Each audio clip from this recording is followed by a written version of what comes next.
Hello, and welcome to Diecast Diaries. I'm Dan, and as we're rapidly hurtling through December, I thought it'd be good to do an appropriate video.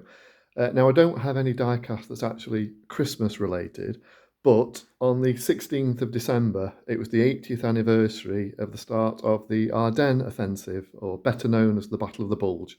Now, the Battle of the Bulge, for some reason, it's the land battle I've always had the most interest in. I'm not entirely sure why. Excuse me. I certainly have no connection to it, and I've never even been to the Ardennes, much as I'd like to visit the area. But for some reason, this battle's really sort of it's always captured my imagination. I think it featured in I think one of the first books I got on the Second World War back when I was about sort of 10 or 11 years old or something like that. And I think the idea of a winter battle and a battle that was fought at Christmas as well really captured my imagination for some reason. I think most battles in the snow that you tend to think of in World War II, you tend to think of the Russian front. So one that was actually fought in the West, yeah, I just really became massively interested in it. And ever since then, I've kind of tried to collect as many diecast models that represent vehicles from that battle as I can. And the first models that I became aware of that related to the battle were introduced by the French company Solido in 1994 to mark the 50th anniversary. Now, Solido, well-known diecast company, they've been going, I think, for at least since the 50s. And I think the actual military range, it's quite an extensive military range that they do. I think that sort of was first introduced in the 60s. A lot of the models that I'm going to be looking at tonight originally came out in the 70s, the original castings. Solido, as I say, have produced an extensive range of military vehicles for years, quite an extensive range of post-war French vehicles. As I say, they are a French company, but also quite an extensive range of World War II vehicles, particularly American and German ones. Now, Solido had done a few anniversary ranges before. They'd done ones to mark the 40th, 45th, and 50th anniversaries of D-Day. And then, as I say, in December 1994, they released one to mark the 50th anniversary of the Battle of the Bulge. So the first vehicle that they introduced, well, they all came out at the same time, sorry, but the first one that's kind of on the list is, well, basically there were two separate ranges. There was an American range of 7 vehicles and a German range of 7 vehicles. So going through the list as it appears on the back of the boxes, this is the sort of one listed at the top. So it's an M20 armoured car or armoured utility vehicle, to give it its correct name. All the vehicles are 1 to 50 scale, by the way. Now, this is a vehicle originally produced by Solido in the 70s, and this is probably about the 4th version of it, I think. And there's been a free French one. A couple had featured in earlier D-Day ranges. And yeah, this is the one for the Battle of the Bulge range.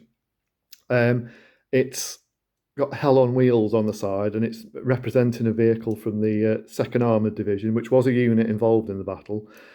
I think it is a bit of artistic license on Solido's part, probably just to make the vehicle look a bit more interesting. It would be great to find a photograph of a real one of these that does say hell on wheels on the side. Obviously, you do see military vehicles that do have kind of slogans or names and things like that. I've never actually managed to find a picture of one of these that does have that on the side, but it'd be nice. But it's got the unit markings on the front. So a lot of these vehicles do seem to represent, or at least be based on, actual ones. But yeah, this one I'm thinking is kind of just generic. But the actual model itself is really nice. The M20, it's actually quite an unusual vehicle for Solido to choose. It was based on the M8 Greyhound armoured car, which was a far more widely used vehicle. It's basically the same as this, but where this has got like an open top compartment, the Greyhound has a small sort of like a circular turret with a 37mm gun, and then they often had this machine gun ring on top of the turret. Well, this vehicle was introduced later. I think it was kind of meant as like a sort of command vehicle, things like that. It's got the same sort of 50 caliber on the top, but credit to Solido for doing such a sort of a more unusual variant, I should say. And you know, considering this is released, they say the casting will date from the 70s. I think it's really nice. Okay, you know, it probably won't hold up to, you know, a modern sort of, you know, model that's from more recent times. You know, although it is all metal, which is a good thing about it, the base, all of this, even the ring, all of that's die-cast. Yeah, detail is pretty good, I think, but yeah, a more modern casting would probably have a bit more sort of finer detail. Okay, the tow bar's a little bit chunky, I suppose you'd say. And although the plastic machine gun is recognisable as a 50 caliber, again, it is sort of fairly basic. But certainly for the 70s, I think that's the casting that's pretty good. But yeah, this is the this is one sort of from 1994. They didn't really Solido did produce their castings for a long time, sort of just changing the liveries on them. But yeah, it's a nice one. That's the M20 armoured car or armoured utility vehicle. Now each of the vehicles came with this little sort of card. I'm pretty sure each model was limited to 500. I couldn't sort of find anything on the boxes or anything like that that sort of said that it was limited edition of 500. But all of the ones I've got, none of them has a number that's higher than 500, so I'm pretty sure that's what it was. So you get this little card, basically just says, in this case, M20 Armoured Utility Vehicle in livery of 2nd Armoured Division, certifies that this model is 123 in the limited edition. And that's the sort of Solido model number. And the Solido Liberation Range with authentic markings for military vehicles used in the Battle of the Bulge and the Western European campaign. And then inside, you got a very brief kind of summary of the battle and a sort of quite a simple little map, just detailing sort of basic overview of the battle, if you like. And then on the rear, you got the details of where the decals would go. That's one feature with Solido. Often in the boxes, only the side that was presented in the window box would have the decals on. The rest of them, sorry about that. The rest of them you'd have to kind of put on yourself, so something that I've done there. So, and then that's obviously just a little plan to show where they go. So all the vehicles came with their own little card. So I'll pop that there. Next one on the list is a Dodge 6x6. And this is a vehicle that Solido had done in a number of different versions. It's far more commonly seen just as kind of a normal sort of light truck. It's like a 1.5 ton truck. It's basically a 6-wheel version of the sort of more common 4-wheel weapons carrier, which kind of looks a bit like that.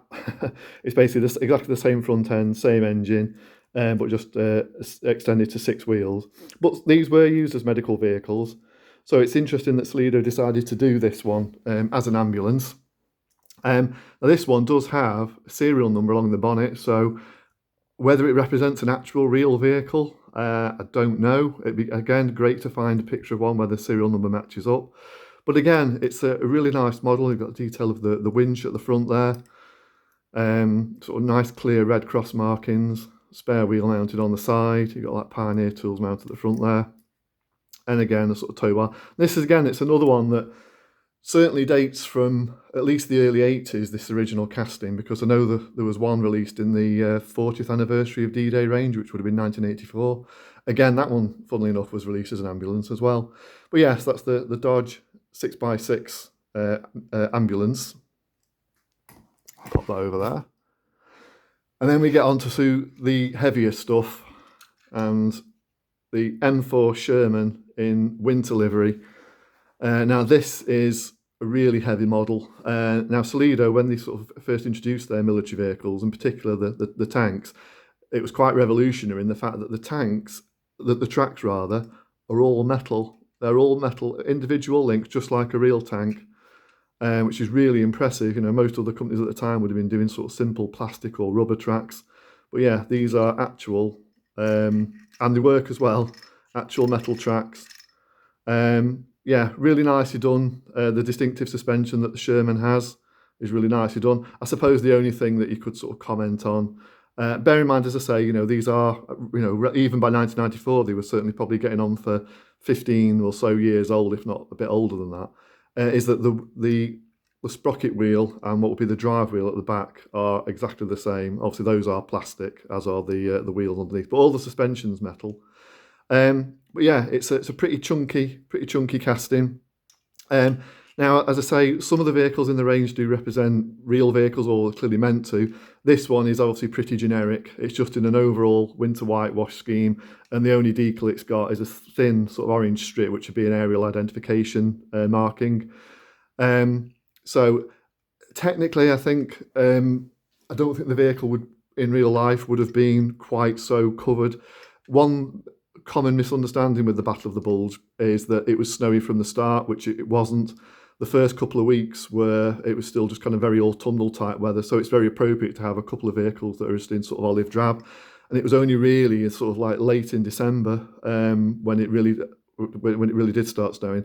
Now, to be fair, when it started, it really did sort of come down. I think it was at that point the worst winter of the 20th century up to that point. So you did find the Americans sort of hastily camouflaged in a lot of their vehicles, but a lot of them it would be very much kind of, this looks like too much of like a factory finish, if you like, as if the tanks actually come out of the factory painted white. The actual finish normally would be quite sort of rough and ready, and you still see some of the green paint underneath, I think, as well. But, you know, you can forgive Solido for doing that. And it's nice to have, you know, a white tank. It looks sort of, you know, it's quite a contrast to all the others in the collection. So, yes, that's the M4 Sherman in winter livery. Turret does turn, by the way, and the gun does elevate and depress. And then, again, it's sort of fairly basic, but you've got a little plastic machine gun on the bow there. Yeah, so that's the Sherman. Now, interestingly, they decided to do, on the American side, another ambulance, but a bit more of an unusual one in that it's an M3 half-track. So it's an armoured personnel carrier usually. That's certainly what the M3 half-track sort of more widely known as. But they were used as ambulances, sort of mainly for sort of, I suppose, like combat zones where it would give the occupants a bit more protection than a normal ambulance. Again, clearly marked as an ambulance with the big sort of red crosses on it. Now, one interesting thing with this one, now this is another vehicle, because half-tracks were sort of very widely used.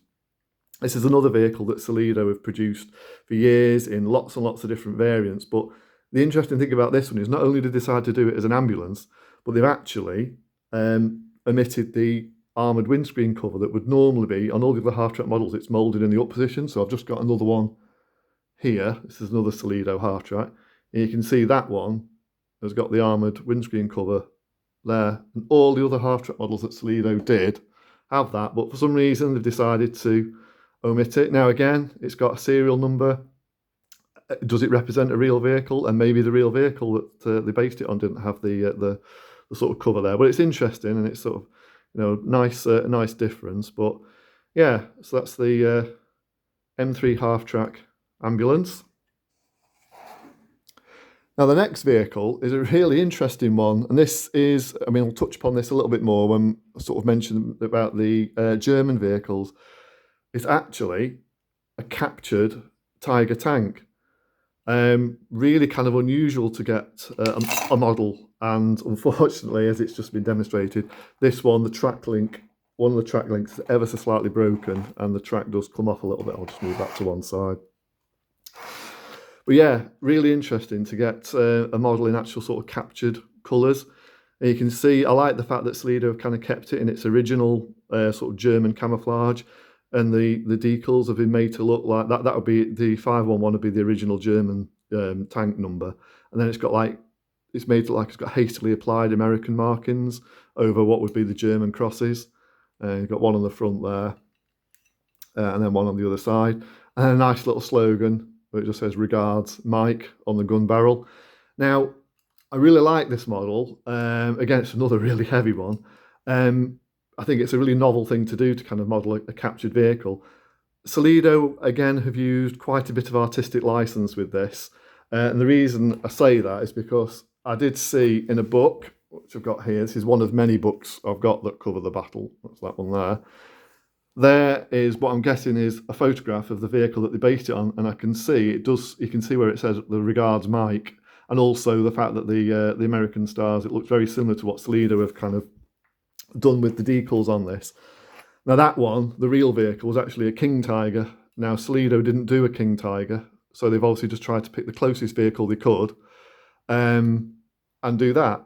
As I say, I get it. I think it's I still like the model.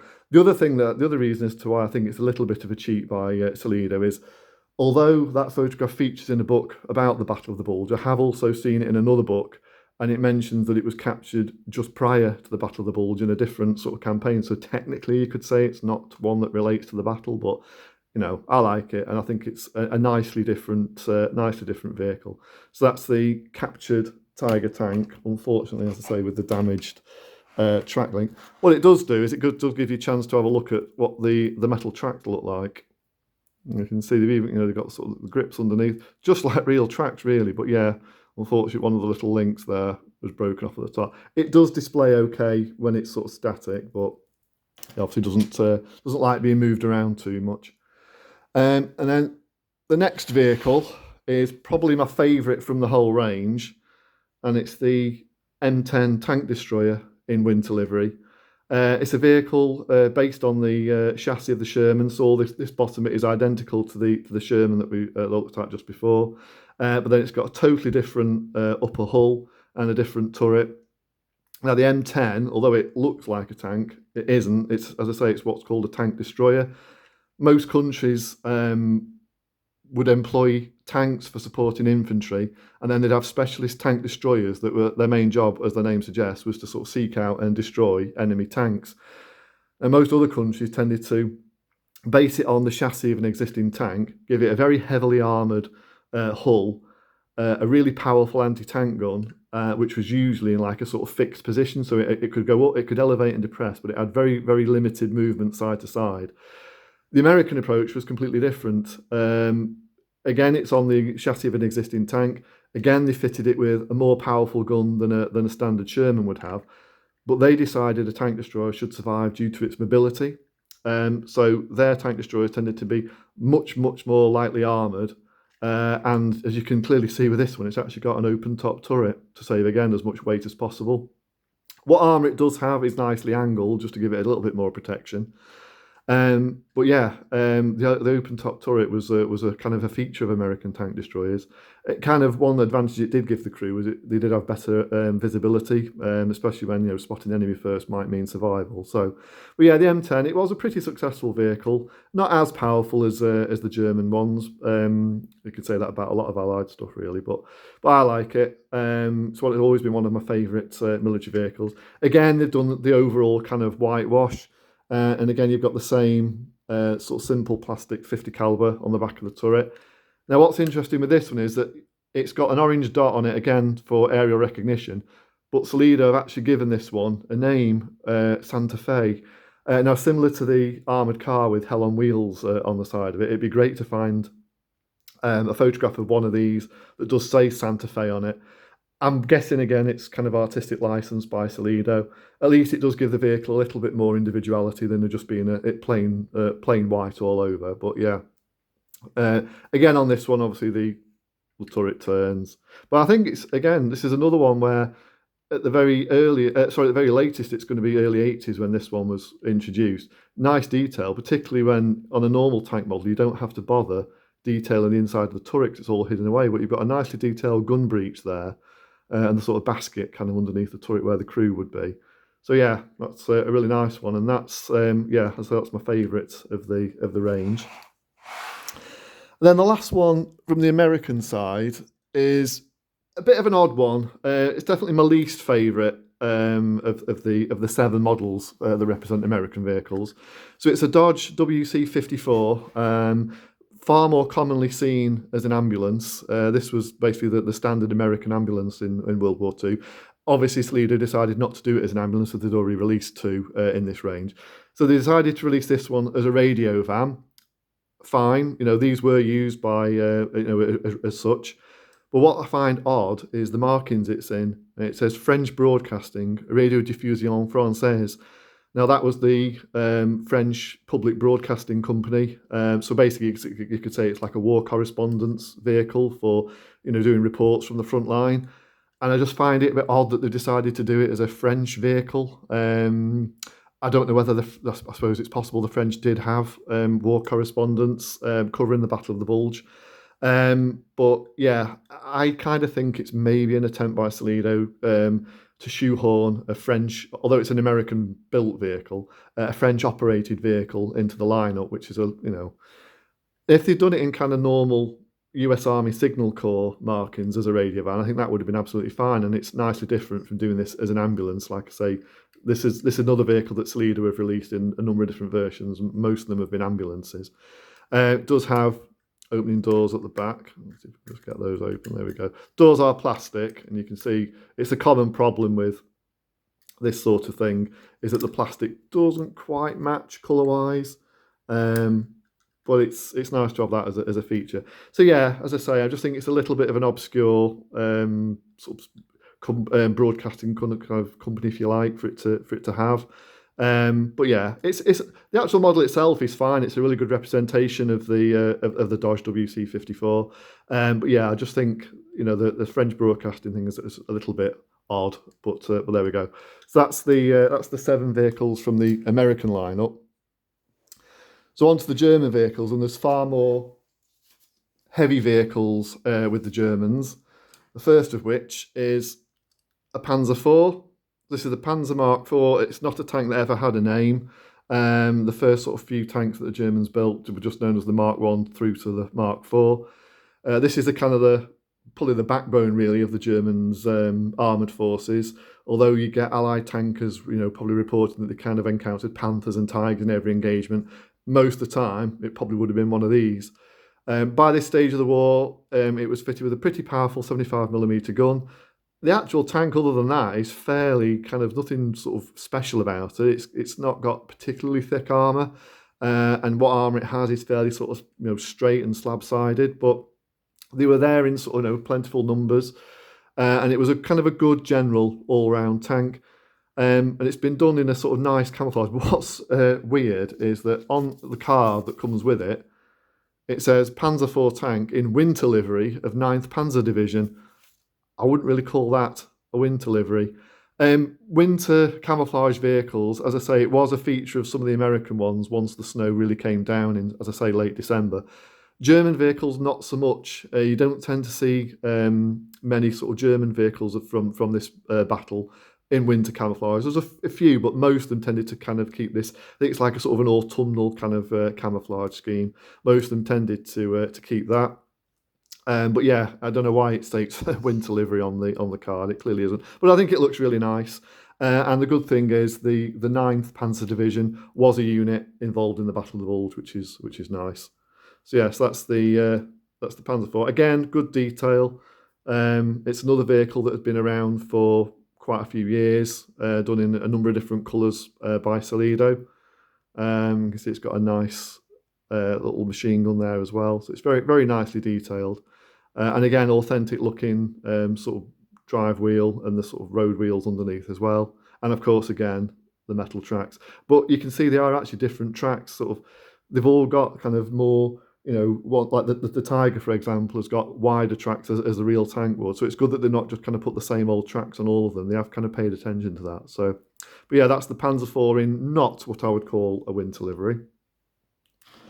Pop that there. The next one is probably my favourite of the German vehicles, and going back to what I was saying about the M10, this is a Jagdpanther tank destroyer, and this is kind of what most other countries' tank destroyers look like.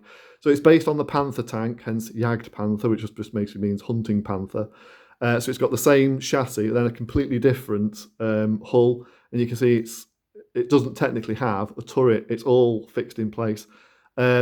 Powerful 88mm gun, which also you can elevate and depress. I think in the real one it would have it obviously doesn't on this, but it has very slight movement from side to side. But yeah, certainly not like a fully traversing turret, but an extremely formidable vehicle, and one which, thankfully for the Allies, wasn't encountered in sort of huge numbers. But yeah, very, very effective vehicle. A vehicle that was certainly used in the battle. Now this one represents a vehicle from the 12th SS Panzer Division. Again, a unit that was involved in the battle. It'd be great to find a picture of one that does say 612 on the side. It obviously makes again look like it's representing a real vehicle. But this is another really heavy model. You've got it's all metal basically, apart from obviously the wheels. These, which I'm guessing like sort of fuel tank, I think, or something on the side. And then a nicely different, and I would say better detailed really, machine gun. I'm guessing it's supposed to be like an MG42. And then obviously you've got the exhaust pipes on the back, obviously they're plastic as well. But yeah, that's a really nice one. Really sort of heavy. That's probably I think the biggest model of the entire range as well. So yes, that's the Jagdpanther tank destroyer. Now, as I say, in regard to when we're talking about the captured Tiger tank, it was a nice sort of thing that Solido did. They actually did some captured American vehicles as well. It was something that was a feature of the battle. I've certainly seen a photograph of a Sherman in sort of German markings.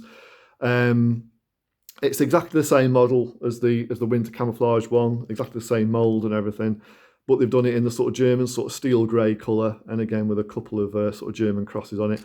One thing I would say, I find it unlikely. Like one thing I like about the Tiger is that they've kept it in its original German camouflage and just given it sort of hastily applied American markings. I really don't know if the Germans would have gone to the trouble of repainting the tank completely in this sort of colour. Also, this steel grey colour really isn't a colour that the Germans really used that much, certainly not for tanks by this stage of the war. It was certainly a feature of like the sort of Blitzkrieg campaign and early stages of the Russian of the sort of Eastern Front. But yeah, I find it unlikely. I have seen colour artwork representing a captured Sherman from the Battle of the Bulge, and it was in this sort of colour scheme, but yeah, I'm not sure. But I like it, and I like the fact they've given it sort of like double German crosses. The Sherman's quite a distinctive tank, and the Germans would want to make it quite obvious to their own forces that this was under their management. So you did tend to see sort of more national insignia than you would normally get, just to make it absolutely certain that it was being operated by Germans. But yeah, it's a nice one, that. It's the captured Sherman. And then they've actually done two other captured vehicles. So you've got this one, which is the GMC 6x6 truck. Now this is in the markings of the 2nd Panzer Division, that's their trident insignia on the door. So again, it is a unit that was involved in the battle. Again, I do wonder if the Germans would have actually bothered repainting the whole vehicle, or whether they would have just kept it in its olive drab, but with obviously German crosses on it and unit insignia. But again, it does make it nicely different. It certainly makes it stand out. This version of the GMC is quite a nice one. It does actually have a nice sort of machine gun ring above the cab. Some of these were indeed armed. The Americans like to put 50 calibers on pretty much everything. The only problem with this one is there's no way to access the machine gun. Normally on the steel cab version of the GMC, which is what this is, it would have like what they call a hip ring in the top of the cab on the passenger side, so somebody could stand up. The other way they do it is if they have the canvas cab version, when just obviously just be completely open topped. But it looks nice. I do quite like it. It's a bit different for it to have the machine gun. But yeah, it's a nice feature, and captured vehicles, certainly captured trucks, would certainly be a feature of the battle for the Germans. Motor transport was always something they were chronically short of, and I think it's another one of those myths that you kind of think, because you tend to think of the Germans in World War II as having the best tanks maybe and all that kind of stuff, but you forget how heavily they relied on horses all the way through the war. Not just in the latter stages, but even right from the start, they were always kind of short of motor transport. And Allied motor transport, in particular like American trucks like the GMC, really good, really reliable, 6-wheel drive. And I think any of the Germans could have got their hands on, they would have pressed into service. And again, this was a feature. There were quite a number of these that they would have come across, either captured in a battle or found abandoned, following the panic that kind of set in at the start of the battle. And the Germans would have gladly pressed them into their own service. So yeah, as I say, not entirely sure about the overall sort of steel grey colour, but it looks nice, and it certainly makes it look different when you put it with the other Solido. This is another model that Solido have done a lot of different versions of. But yeah, so that's the captured GMC 6x6. And then the last captured one, it's another Dodge 6x6. So it's exactly the same as the ambulance model that we looked at a short time ago. This one's in the markings of the Panzer Division. Again, another unit that took part in the battle. What's interesting with this model is they've actually decided to give it window glazing, whereas the other one, the ambulance, although it is exactly the same model, they've omitted it from that one, which is kind of unusual. Other than that, the model is exactly the same. Again, it suffers from, would the Germans really have painted it kind of steel grey, or wouldn't they have just left it in its kind of olive drab, and again put obviously the sort of unit markings and national markings on it. But as I say, again, it does sort of mark it out as nicely different to the others. And as I said about the GMC, certainly any of these the Germans came across, they would have gladly pressed into service. But again, yeah, really nice model that, and again, looks a bit different. Now, the last two are ones that, for me, suffer a little bit from maybe a bit of lack of research or something. Now, the first one, it's actually a really nice model. It's a Panther tank, a Mark V, as it was otherwise known. On the face of it, a perfect model for Solido to include in this range. Panthers were used in quite large numbers in this battle. The camouflage, again, looks sort of quite nice. What lets it down is sloppy research, I think, because according to the card that comes with the box, it belongs to the Grossdeutschland division. Now, that's a unit that didn't take part in the Battle of the Bulge. At the time, it would have been fighting on the Eastern Front. And I just think it would have been, wouldn't have taken too much more research to kind of come up with a better unit. Now, to be fair, there aren't really any sort of unit markings on it, so it certainly doesn't detract from the actual model. But yeah, it just seems a little bit of sloppy research that from Solido's point of view. But yes, this is the Panther tank. As I say, this is like a really sort of formidable opponent for Allied tanks, and one encountered in far greater numbers than the Tiger and the King Tiger ever were. So again, you've got like the little sort of bow-mounted machine gun. It's nice on this one, they've actually done the machine gun in black, whereas on the Panzer IV it was all painted the same colour. Again, turret turns and barrel elevates and depresses. And this is, as I say, this is the same chassis and tracks as the Jagdpanther tank destroyer. But yes, that's the Panther tank. There we go. Now, the last one is, like I said, with the American ones, the last one I showed was my least favourite. This one is my least favourite again. This is something that's bugged me for absolute years as to why Solido decided to include a Sommelier S-35 in the Battle of the Bulge range. Now, Sommelier S-35, it's a French tank, was in service at the beginning of the war and would have seen a lot of action against the Germans in the Battle of France. At the time, in 1940, it was one of the best tanks in the world, sort of well protected, 47mm gun, which at the time was pretty good, and decent mobility. So when the Germans occupied France, any of these that they captured, they decided to press into service. Some would see action on the Russian front. A lot of them would see service for internal security, so operations against sort of resistance groups and partisans and things like that in the various occupied countries that the Germans had to kind of govern. So it did certainly see a lot of action with the Germans, but by the Battle of the Bulge, although the Germans may still have had a few of these in service, they certainly wouldn't have been in frontline combat service, and certainly not for an operation as ambitious as the Battle of the Bulge was.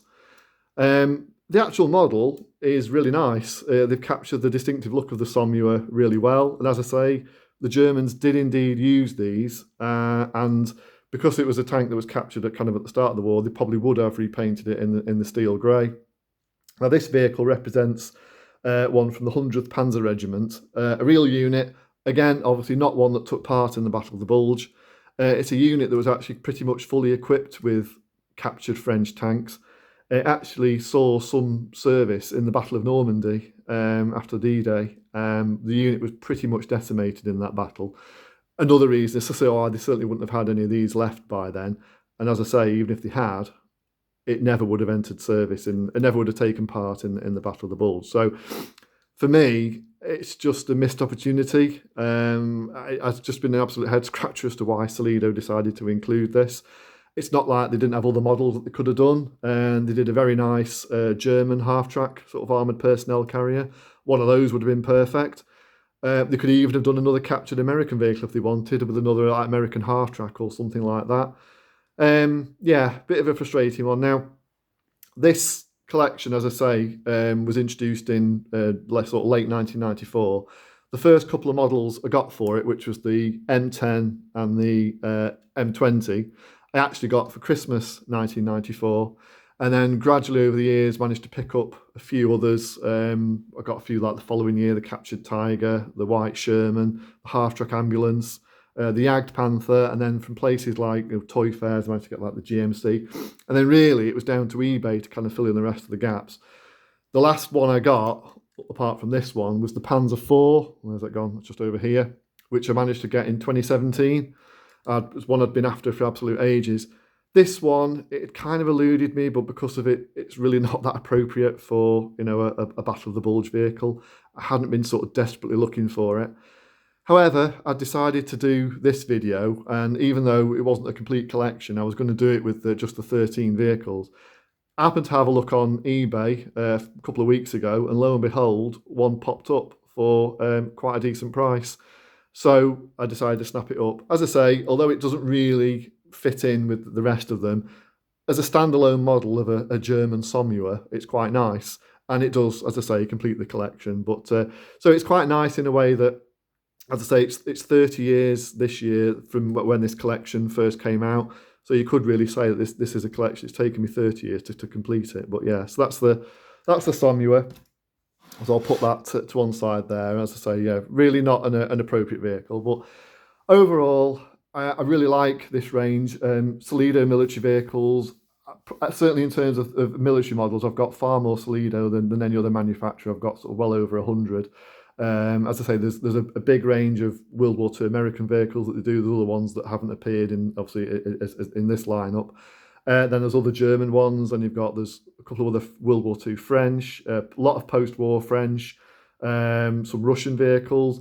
Sadly, not many British. Most of the British vehicles they did, certainly World War II related, tended to be American vehicles like the Sherman or the Half-Track, but in British markings, which is accurate, but obviously it's not an actual British vehicle. But yeah, I've got quite an extensive range of those, so that's probably something at a later date I'll do a video showing some more of those. But as I say, because it's the 80th anniversary of the start of the battle, or it was on the 16th of December, I thought it'd be appropriate to do a video on this. I'm actually been quite pleased to get all these models out together. It's the first time I've actually had this full collection of 14 models all out together, which is pretty nice. So yeah. So as I say, that's the Solido 50th anniversary of the Battle of the Bulge range. So now the battle itself started on the 16th of December and went right through to the end of January 45.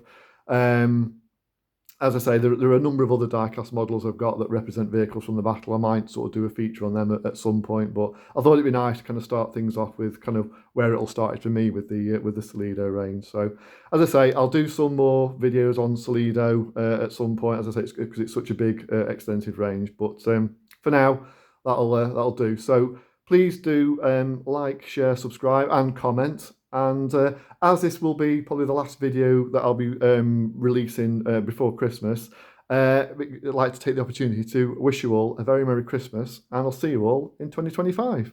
Bye.